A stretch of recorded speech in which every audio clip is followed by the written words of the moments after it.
23 qui sont revenus en République démocratique du Congo en provenance de l'Ouganda. Le gouvernement de la République l'a annoncé dernièrement. L'invité de ce soir, Lambert Mende, bonsoir et bienvenue, Monsieur le Ministre. Bonsoir, Barbara. Monsieur le Ministre, félicitations. Vous avez été reconduit par Joseph Kabila. Bienvenue Merci. encore une fois dans notre émission. Comment allez-vous, Lambert Mende? Oui, je vais très bien. Lambert Mende, vous revenez des États-Unis. On peut savoir quel a été l'objet de votre voyage? J'étais en mission officielle à l'invitation de membres de l'establishment, comme on dit, au gouvernement de notre pays. Et donc vous comprendrez bien que la primeur de mon rapport soit réservée au chef du gouvernement et au chef de l'État et que je ne puisse pas m'étaler là-dessus ici sur les ondes.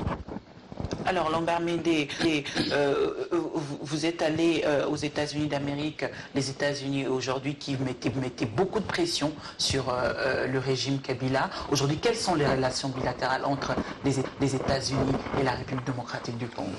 J'espère qu'elles seront meilleures qu'auparavant parce que les États-Unis sont en pleine transition, comme vous le savez, d'une administration démocrate sortante du président Barack Obama vers une administration entrante républicaine de Donald Trump. Nous avons eu la très mauvaise surprise dans les derniers mois de l'administration démocrate sortante de recevoir des pressions qui sont totalement inacceptables. J'ai eu l'occasion de le dire aux amis lorsque je les ai rencontrés à Washington, parce qu'il n'y a pas d'État qui puisse être tuteur d'un autre État. Et pendant que j'étais à Washington, je vais vous dire une anecdote. Parmi les événements, en dehors de la préparation de l'inauguration du président Trump, qui va avoir lieu dans quelques heures, je crois, à Washington, ce qui défrayait la chronique, c'était la grande colère du président Obama contre les ingérences des internautes russes dans les élections américaines. Cela a poussé le président Barack Obama, que l'on connaît d'ailleurs par un très calme, très pondéré, jusqu'à prendre des mesures extrêmes, allant jusqu'à expulser des États-Unis 35 diplomates russes et leurs familles. Alors moi, je me suis posé la question et je la pose à vos téléspectateurs. Au nom de quoi le président Obama et son administration peuvent se fâcher contre les Russes parce qu'ils interfèrent dans leurs élections qu'ils considèrent, eux, comme une affaire strictement intime, une affaire de souveraineté, et eux se mêlent de nos élections à nous, qui ne seraient plus intimes, qui ne seraient plus de souveraineté. Comment est-ce qu'ils n'acceptent pas chez eux ce qu'ils veulent nous imposer chez nous? Je voudrais que les gens réfléchissent à cela. Alors, Monsieur le Ministre, pour Barack Obama, cela ne se justifie pas par rapport aux relations avec Vladimir Poutine. On le sait toujours, Barack Obama l'ennemi juré de Vladimir Poutine, et Vladimir Poutine qui ne soutenait pas Hillary Clinton, la candidate présentée par Barack Obama. Non, je n'ai pas entendu ça dans l'argumentaire du président Obama. Il n'y a pas de relation d'amitié entre États. Les États ont des intérêts, ce n'est pas des questions d'amitié. Il a placé ça sous l'angle des principes. Qu'aucun État étranger n'a le pouvoir d'interférer dans les élections américaines. Alors pourquoi est-ce que nous, Congolais, pouvons-nous accepter que les États-Unis, qui sont aussi un État étranger, puissent interférer dans nos élections? Voilà la question. Ce n'est pas un problème de la nature des relations entre... Alors, Lambert Mende, est-ce que cela ne vous arrange pas aujourd'hui, le départ de Obama et surtout Tom Perello, qui aussi arrive en fin de mission? Cela ne vous arrange pas que Donald Trump puisse remplacer Obama, finalement? Perello a été un des instruments, justement, de ces ingérences totalement inacceptables au niveau des principes, au niveau du droit international, dans les affaires domestiques de notre pays. Et si ceux qui vont le remplacer vont agir de même, nous emboucherons les mêmes trompettes de la dénonciation pour contester cela, parce que Perello ou pas, Obama ou pas, aucun État étranger n'a la tutelle de la République démocratique du Congo. C'est ce que j'essaie de vous dire. Et par rapport au conseil que les États-Unis vous prodiguent, notamment le respect des textes, notamment le respect de la démocratie. Est-ce que vous prenez le bon côté et rejetez ce que vous qualifiez? Des conseils, nous les acceptons. Il faut toujours recevoir des conseils des amis, mais aller jusqu'à prendre des sanctions contre nos officiels, alors qu'il y a un principe du droit international qui veut que ne peut sanctionner un État étranger que le Conseil de sécurité des Nations Unies. Les États-Unis ont pris des sanctions unilatéralement, comme si nous étions une province des États-Unis. Ça devrait révolter n'importe quel Congolais normalement constitué. Ce n'est pas normal. Même pour le petit pays qui sont autour de nous, le Sud-Soudan, par exemple, où il y a des problèmes très sérieux, autrement plus sérieux qu'ici, parce qu'on parle de dizaines de milliers de morts en quelques semaines, ils ont été obligés d'aller au Conseil de sécurité pour chercher qu'il y ait des sanctions qu'ils ont ratées d'ailleurs, parce que les Russes leur ont opposé le veto comme le droit international leur accorde. Mais s'agissant du Congo, qu'est-ce qui leur permet cette liberté d'agir unilatéralement? Et quelle est la nature de ces sanctions, justement, Lambert Mende? Le gel des avoirs, et il y a le gel des avoirs en dollars, etc. Ils ne peuvent en aucune façon, selon le droit international, faire autre chose que d'en référer au Conseil de sécurité s'ils estiment que tel ou tel officiel congolais est une menace pour la sécurité internationale, et non pas prendre des mesures contre nos officiels. Ça, ce n'est pas prévu dans le droit international. C'est ce qu'un professeur de l'université de Kinshasa, le professeur Mampouya, je crois, a qualifié dans un livre devenu célèbre depuis, de droit impérial et non de droit international. Nous devons refuser cela. Alors, Uda Sowera, qui a été expulsé en République démocratique du Congo, sollicite revenir, monsieur le ministre. Quelle est la position du gouvernement par rapport à sa sollicitation? J'ai vérifié auprès de tous les services relevant aussi bien du ministère des Affaires étrangères que du ministère de l'Intérieur qui ont charge de pouvoir prendre une telle décision. Je suis autorisé à vous dire que c'est un canular. Pourquoi est-ce qu'elle constitue un danger, une menace pour la République? Elle a constitué également une pièce de ce puzzle de la tentative de remise sous tutelle de la RDC, c'est exactement comme Tom Perriello et les autres. Et ça, nous n'acceptons pas. Monsieur le ministre, on voit quand même des personnes comme Roger Lumbala, par exemple, qui a été avec le M23, Gédéon au Katanga, qui a commis des crimes que vous connaissez très bien. Ce sont des Congolais, madame. Ils ont le droit d'être au Congo, qu'ils soient diables ou saint, un Congolais à sa place au Congo. Alors, Lambert Mende, on va parler de l'actualité au pays, justement l'actualité qui reste dominée par l'accord de la Saint-Sylvestre. Lambert Mende, un accord irréaliste selon certains avertis, difficilement applicable. Lambert Mende, apparemment, vous, les signataires de cet accord, vous l'avez fait à la va-vite, dès lors qu'il y a plusieurs autres points qui constituent un blocage, Lambert Mende. C'est la raison pour laquelle, si vous vous souvenez très bien, notre délégation, celle de la majorité présidentielle, a signé cet accord sous réserve, parce qu'il y a des problèmes essentiellement d'inclusivité. Nous sommes revenus à la CENCO pour négocier des accords directement avec le Rassemblement et ses alliés qui avaient boudé la rencontre de l'Union africaine, parce que on a fait le reproche légitime à l'accord de l'Union africaine de ne pas être inclusif. Or, voilà qu'au moment où nous procédions à la signature, nous avons constaté qu'il y avait des pans entiers de la classe politique congolaise qui avaient refusé de signer. Donc il y avait le même péché, le même boulet qui s'attachait au pied de cet accord. Et donc nous avons attiré l'attention des évêques dont nous ne doutons pas de la bonne foi, qu'il y avait le même problème qui poursuivait cet accord du 31 décembre. Alors, monsieur le ministre, vous avez signé sous réserve un mot qui fait réfléchir plusieurs personnes. Qu'est-ce que cela veut dire sous réserve? C'est-à-dire, vous n'avez pas eu envie de signer, ou vous avez trouvé que c'était pas correct, on vous a poussé, on vous a obligé? Non, sous réserve, cela veut dire quoi? Personne n'oblige personne. Ça dit qu'il y a de bonnes choses dans cet accord, mais qu'il y a quelque chose qui manque. Notamment. Et la mention sous réserve vise à attirer l'attention aussi bien des évêques, mais aussi du président de la République, qui a donné aux évêques la mission de bons offices à accomplir, qu'il y avait des choses qui devaient être complétées, c'est-à-dire amener vers l'accord les partis qui ont décidé de boycotter la signature, c'est-à-dire de ne pas s'engager, parce que cet accord devait concerner tous les Congolais. C'est la seule raison qui a fait en sorte que vous puissiez signer sous réserve, le fait de manque d'inclusivité. Il y avait aussi d'autres petits points à l'intérieur. Notamment, monsieur le ministre. Je ne peux pas me mettre à la violation de l'article 5 de la Constitution, selon la majorité en tout cas. Lorsqu'on dit nonobstant la Constitution, alors qu'au départ on dit que tout doit se faire conformément à la Constitution, reconnaissez qu'il y a un problème. Lorsque, d'autre part, il y a des points qui avaient tendance à remettre en cause l'ordre constitutionnel, il est normal que des gens qui ont été accusés pendant des années de vouloir violer la Constitution et qui se disent maintenant allons-y mais en respectant la Constitution, puissent dénoncer par cette incise la petite manœuvre qui consistait à vouloir faire un coup contre la Constitution en utilisant justement leur signature.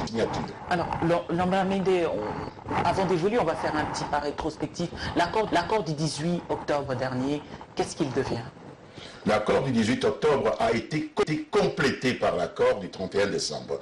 Si vous lisez attentivement les deux accords, vous vous rendrez compte qu'il y a beaucoup de dispositions, je pense plus de 60% de dispositions de l'accord du 18 octobre, qui sont intégrées dans l'accord du 31 décembre. Donc ces deux accords se complètent utilement.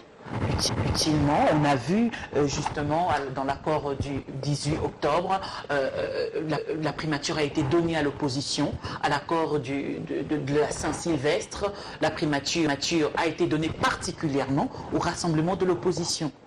Bon, vous me permettrez de ne pas entrer dans les détails de la composition de l'opposition. Je n'appartiens pas à l'opposition. À ce niveau-là également, je pense qu'il y a un jumelage entre les deux accords. Celui du 18 octobre donne la primature à l'opposition. Celui du 31 décembre donne la primature à l'opposition, peut-être avec une précision. Le rassemblement. Mais le rassemblement fait partie de l'opposition. Et donc il y a un problème entre les membres de l'opposition. Ils doivent s'arranger entre eux. Je pense qu'en démocratie, il n'est pas interdit aux gens de pouvoir s'entendre ou de ne pas s'entendre. Mais c'est un problème qui concerne l'opposition. Nous avons accepté de pouvoir élargir la majorité parlementaire à cette opposition-là. Parce que sans majorité parlementaire, il n'y a pas de primature. Alors, on va évoquer un autre point dans cet accord. C'est le point d'ailleurs le plus important qui demande à ce que Joseph Kabila ne puisse plus se représenter, Lambert Mende qui ne puisse plus briguer un troisième mandat. Et vous de la majorité, vous avez signé donc, sous réserve. Non, la réserve n'a rien à voir avec cela. Oui. Et l'accord n'a rien à voir avec ce que vous dites. Ce que vous dites est inscrit dans la Constitution, madame.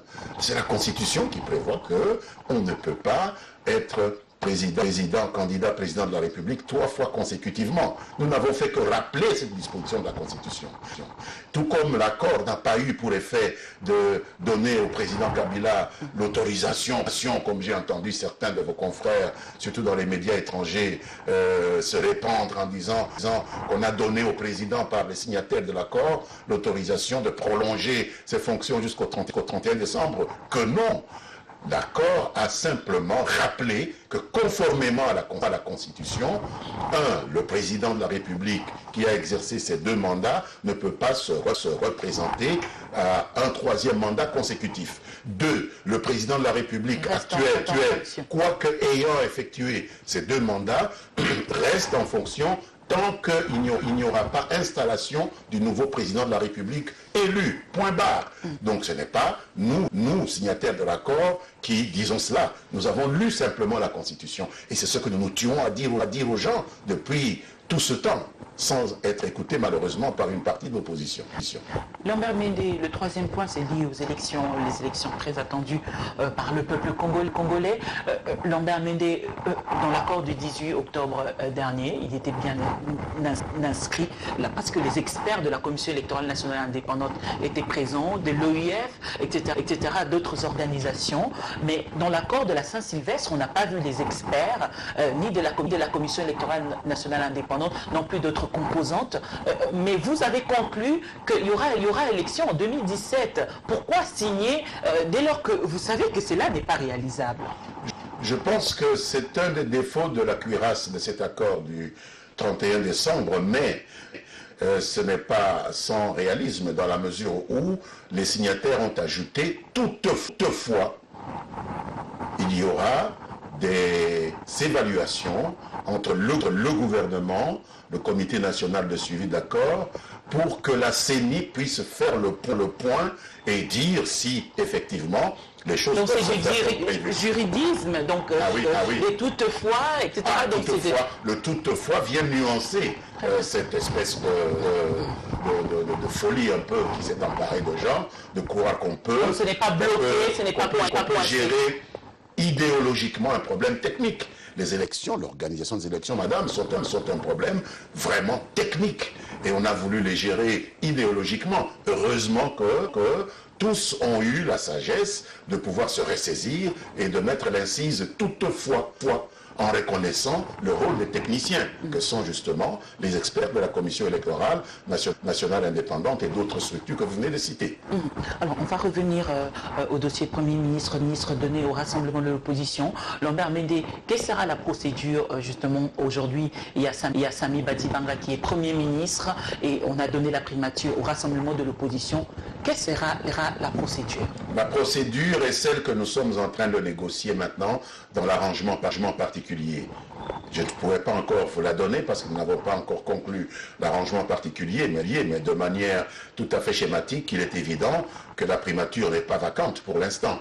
Il y a un Premier ministre qui a reçu l'investiture du Parlement en droit congolais, en droit constitutionnel congolais. Il n'y a que deux façons de faire partir un Premier ministre. Une démission volontaire du Premier ministre ou une démission forcée du Premier ministre. Forcée par quoi? Par un vote de défiance ou un retrait de confiance du Parlement. Point barre.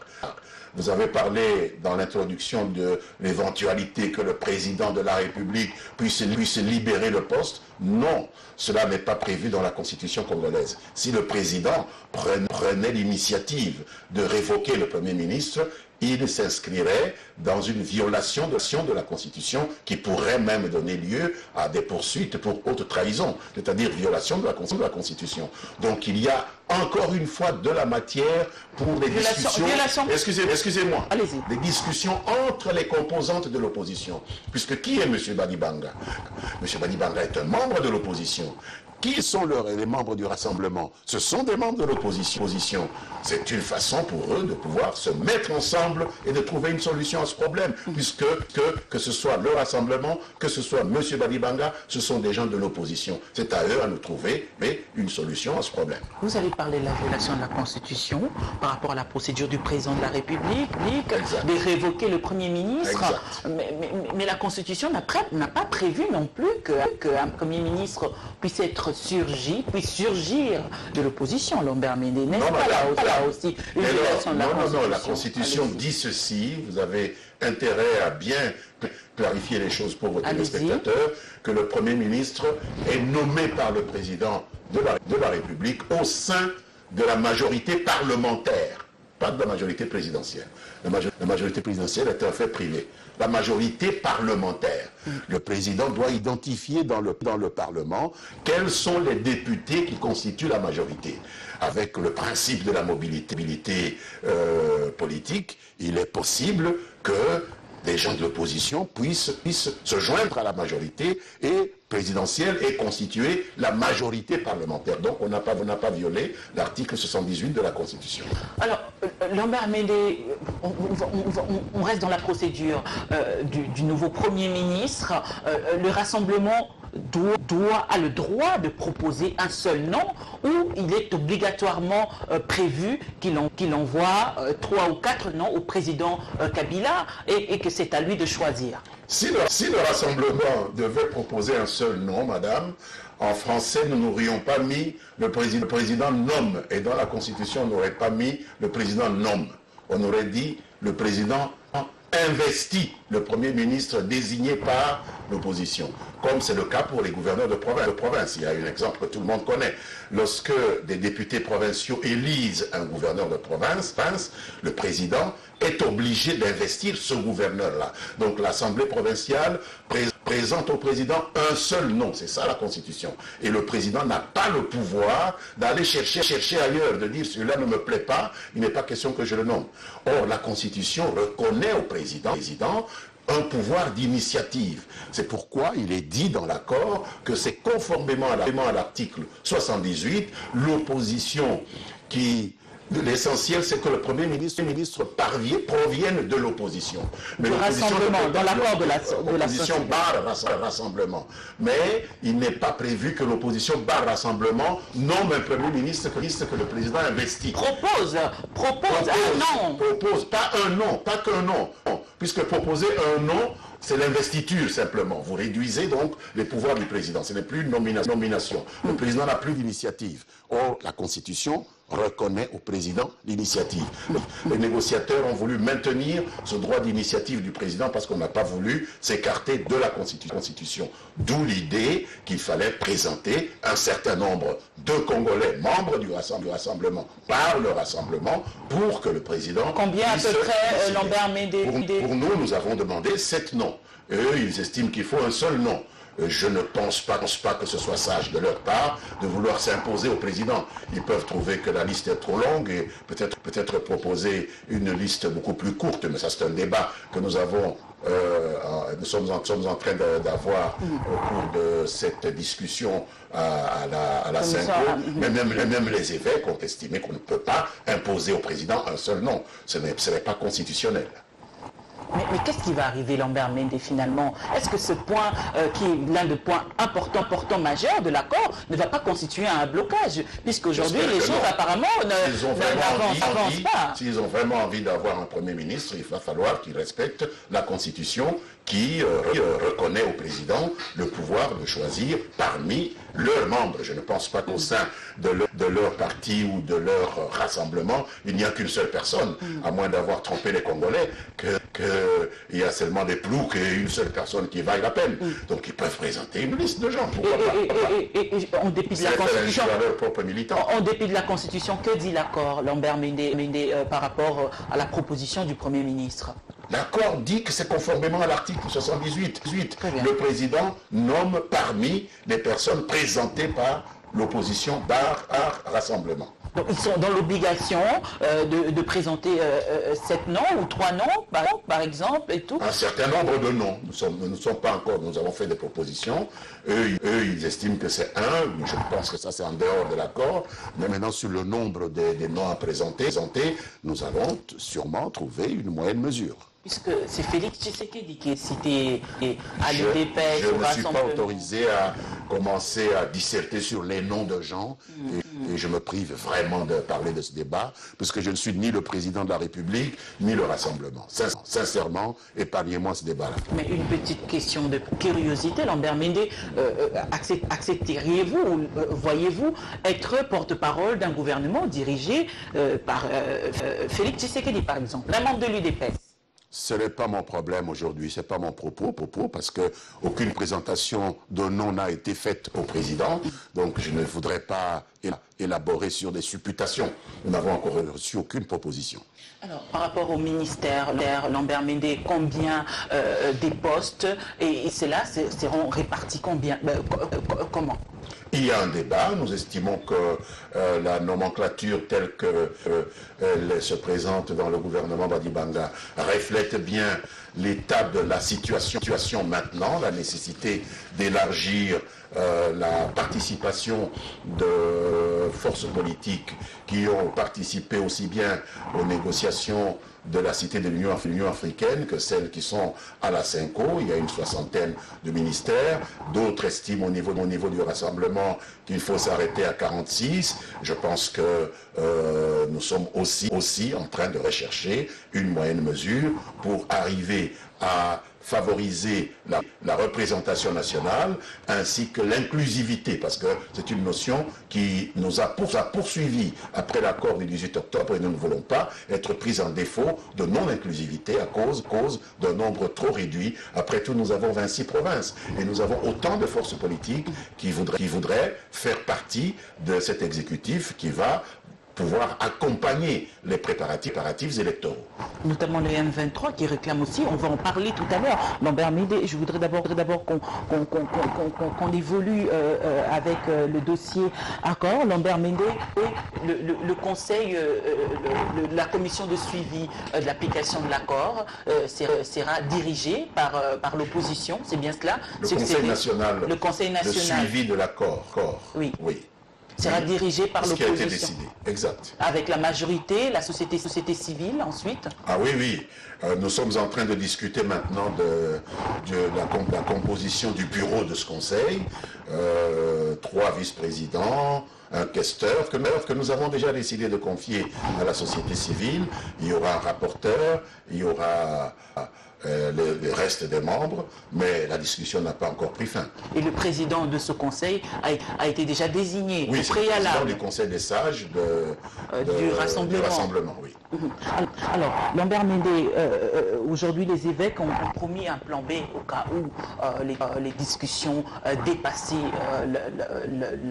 la limite prévue par les évêques. Quel serait ce plan B? Je suis aussi curieux. Ce plan B.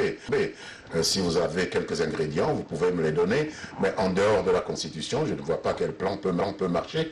Tout le monde veut que les choses se fassent conformément à la Constitution. Je sais que les discussions peuvent paraître plus ou moins difficiles, elles peuvent paraître laborieuses, mais bon, de plan B, si il se conforme à la Constitution et que cela va dans l'intérêt du pays, pourquoi pas? Nous sommes prêts à les examiner.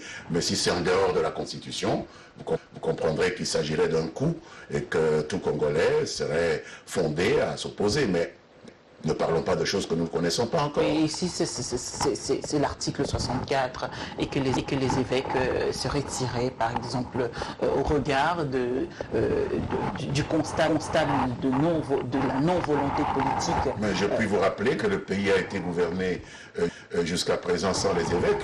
Les évêques sont venus parce que le président leur a demandé de ramener certains membres de l'opposition vers l'accord qui a été conclu à la Cité de l'Union africaine. Est-ce que vous avez eu l'impression avant cela que le pays était à feu et à sang parce que les évêques n'étaient pas impliqués? Non, ce sont des Congolais comme vous, comme moi. Ne leur donnez pas, je ne sais pas moi quel rôle ou quoi. Ils n'ont jamais eu cette prétention. Ce sont des gens qui ont l'amour du pays, qui sont de gens simples. Nous les côtoyons tous les jours. Alors, il ne faut pas dramatiser ça. Qui ont réussi à faire quelque chose qui était considéré comme impossible. Nous les en félicitons.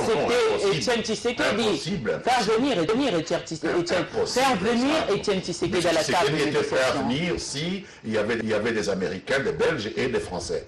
Le fait est que nous avons apprécié qu'il accepte de venir suite à la démarche de ces évêques qui sont des Congolais. C'est pourquoi nous avons accepté. Donc il faut relativiser un peu tout cela. On revient un peu aux arrangements particuliers. Voilà. Lambert Méndé, aujourd'hui, la plupart des institutions ont expiré, il faudrait le dire. L'Assemblée nationale, ce sera bientôt en février. Lambert Méndé, par rapport aux arrangements particuliers, notamment le CESAC a été expiré. La secrétaire générale du MLC a écrit à sa représentante au sein du CESAC.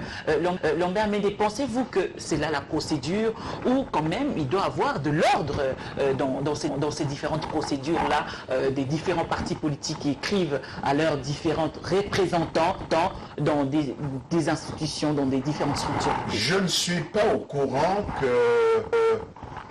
le CESAC soit constitué par les partis politiques, madame.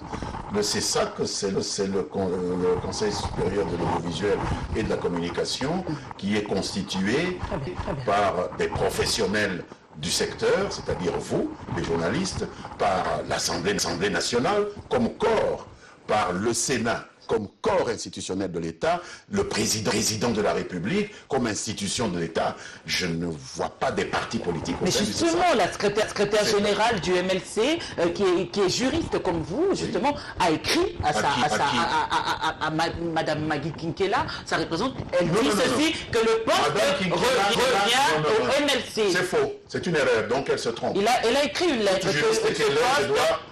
Je revient au MLC. Non, madame. Madame Kinkela n'a pas été présentée par le MLC. Madame Kinkela a été présentée par une association professionnelle de journalistes. Donc ce n'est pas le MLC, à ma connaissance. Le MLC n'est pas une association professionnelle de journalistes. Il ne faut pas confondre la CENI avec le CESAC. Il y a des lois qui diffèrent. La loi sur le CESAC est différente de la loi sur la CENI où il y a des politiques.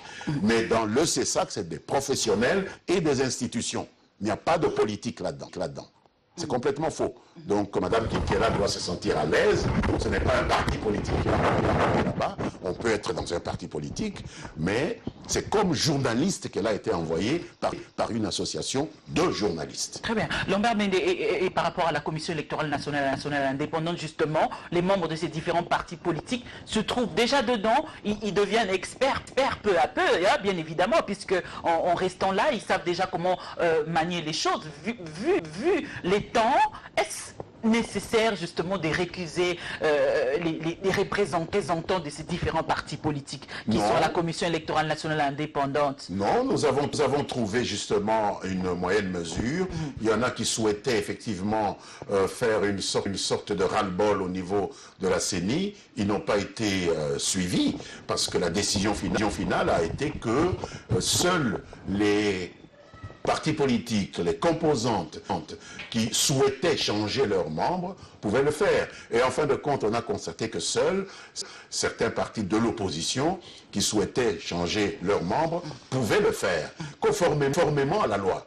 Et donc, au niveau de ceux qui représentent la société civile, celle-ci a estimé que effectivement, ce que vous dites tient la route. Ce sont des gens qui ont acquis de l'expertise, il faut les laisser. Au niveau de la majorité, nous avons estimé que ceux qui étaient là pour nous représenter avaient acquis une certaine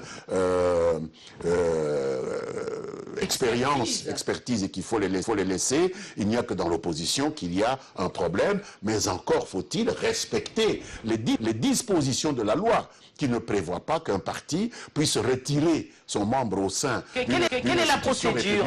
La procédure, c'est toujours la démission volontaire ou alors un problème de santé ou un problème d'empêchement pour diverses raisons. Donc il faut discuter avec le membre, comme nous avions discuté avec M. Mpungwe à l'époque, souvenez-vous, comme nous avions discuté avec Mme Goïchite.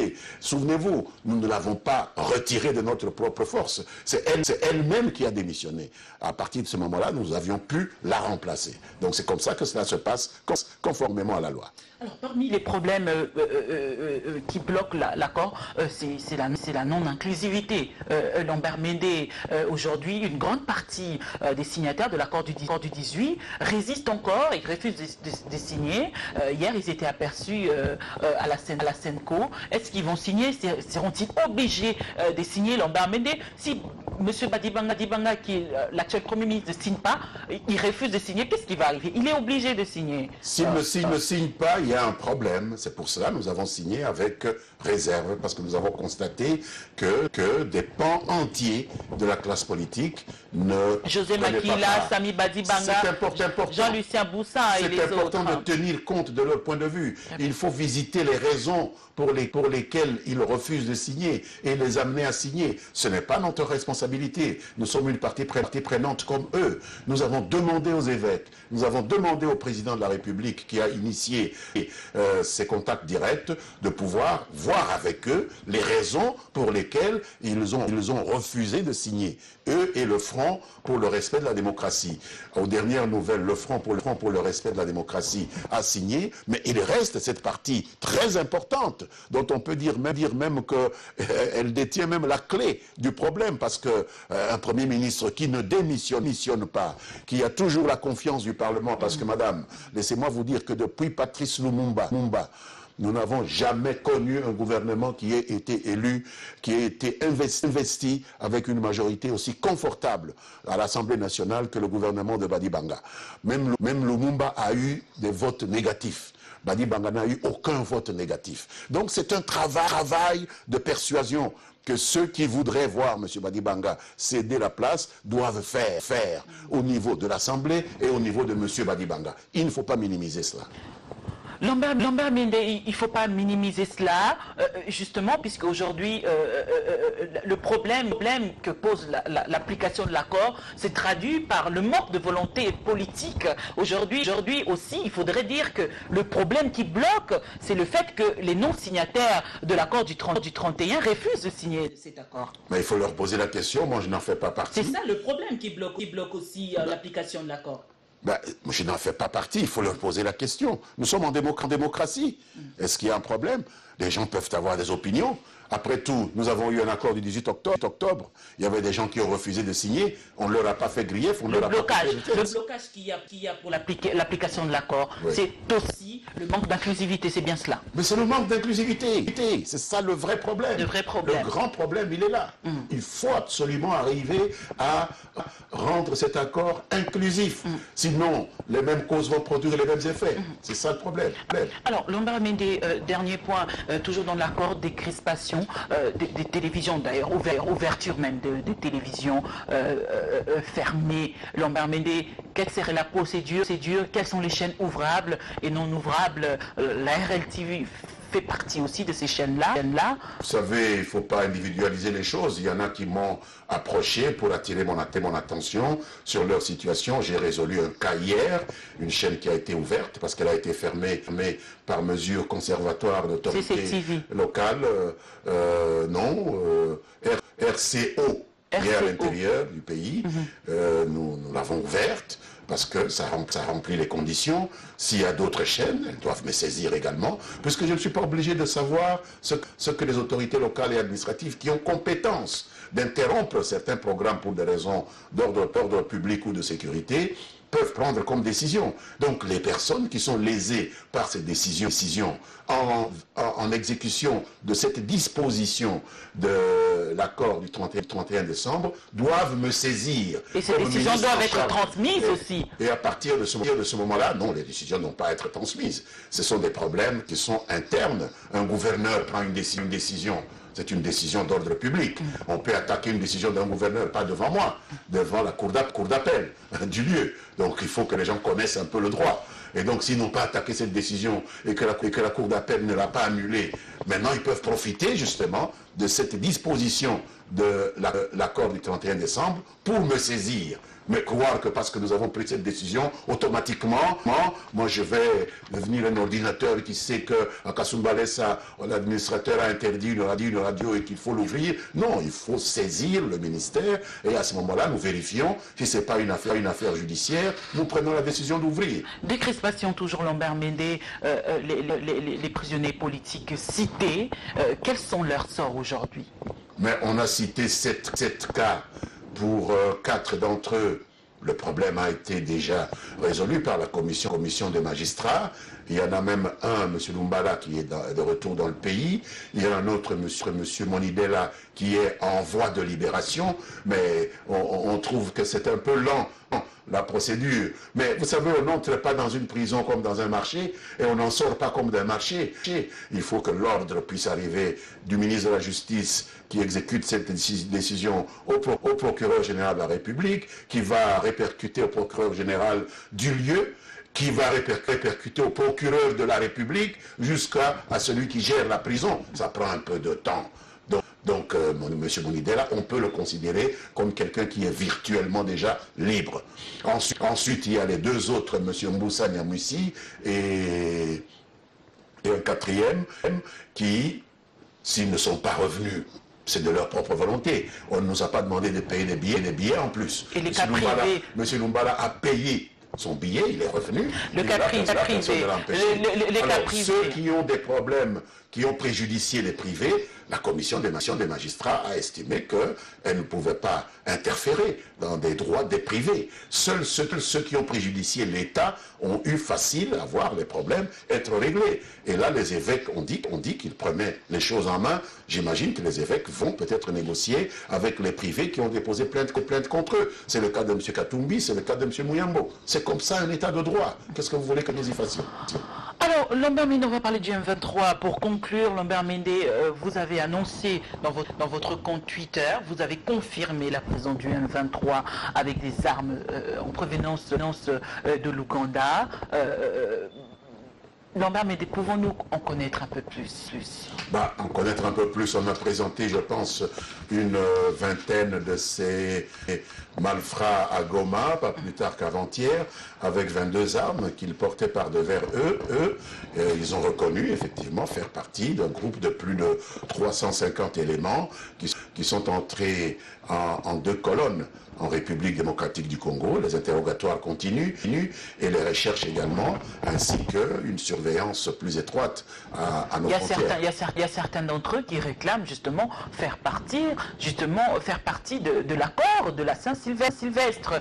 Lambert Mende signé aussi. Qu'est-ce qui permettrait à un pays frère, voisin, comme le Rwanda, signataire avec nous de l'accord d'Addis Abeba, et qui s'est engagé à éviter que son territoire serve de point de départ à une action de déstabilisation de la RDC, de permettre à ces gens de trouver des armes. Certains sont des Congolais. Ils sont des Congolais, mais vous ne pouvez pas, parce que ce sont des Congolais, accepter que des Congolais qui sont chez vous puissent trouver des armes pour venir déstabiliser le Congo. Non, nous ne permettrions à aucun Ougandais, excusez-moi, allez-y. Nous ne permettrions à aucun Ougandais ici d'avoir des armes pour entrer déstabiliser l'Ouganda. Donc nous attendons des Ougandais qu'ils aient la même attitude vis-à-vis de nous. Et j'ai vu ce ministre ougandais qui se moquait de nous en disant les Congolais veulent détourner leurs problèmes. Mais quel problème? Nous avons résolu nos problèmes. Mais justement, les Ougandais ne reconnaissent pas cela, monsieur le ministre. Je pense que depuis le 31 décembre, nous avons résolu nos problèmes. Alors lui, il parle des problèmes de l'année passée, comme si nous étions encore avant le 19 décembre, Yébéla, Oumela, tout ça est déjà passé. Certaines autorités ougandaises même pensent que c'est un problème créé même par le gouvernement congolais. Après la solution, nous avons résolu nos problèmes le 31 décembre. C'est vous seul qui ignorez que nous avons signé un accord avec notre opposition ici. Apparemment, lui l'ignorait. Mais vous ne l'ignorez pas. Donc vous savez qu'il raconte des histoires, ce ministre-là. Pour créer un imbroglio, pour Absolument. Que l'accord ne soit pas je ne sais pas si c'est pour créer un imbroglio, mais vous savez que votre pays fait l'objet de beaucoup de convoitises. Je m'arrête là.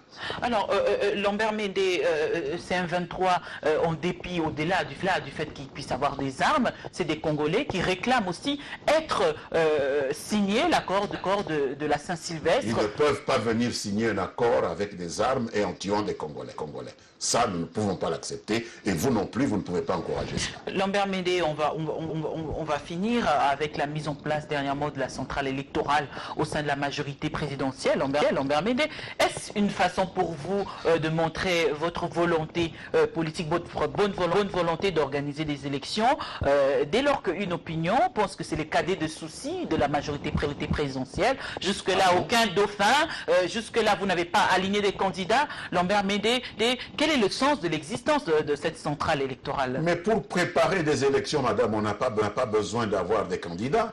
Lorsqu'on prépare des élections, vous savez, les élections dans un pays continent comme celui-ci, c'est un véritable défi logistique. Il faut prendre le temps de pouvoir mettre de côté les moyens qu'il faut pour pouvoir affronter les exigences d'une campagne électorale, et ce longtemps avant même que la Commission électorale nationale indépendante n'aura sifflé le go. Et c'est quand la Commission va siffler le go que nous donnerons la liste de nos candidats. Cela ne nous empêche pas de nous préparer. Et nous considérons que les élections sont la question majeure et que nous devons nous y préparer et que nous n'avons pas à attendre le moment où l'on siffle le début de la campagne électorale, la collecte des candidatures, trois mois avant. Est-ce qu'en 3 mois, vous pouvez vous préparer sérieusement? Je dis non. La campagne électorale elle-même, un mois avant. Est-ce qu'en 1 mois, vous pouvez mettre ensemble les moyens pour couvrir l'ensemble de ce pays? Je dis non. C'est pourquoi nous avons pris plus de temps maintenant. On dit, dans le meilleur des cas, c'est 1 an pour pouvoir... Congo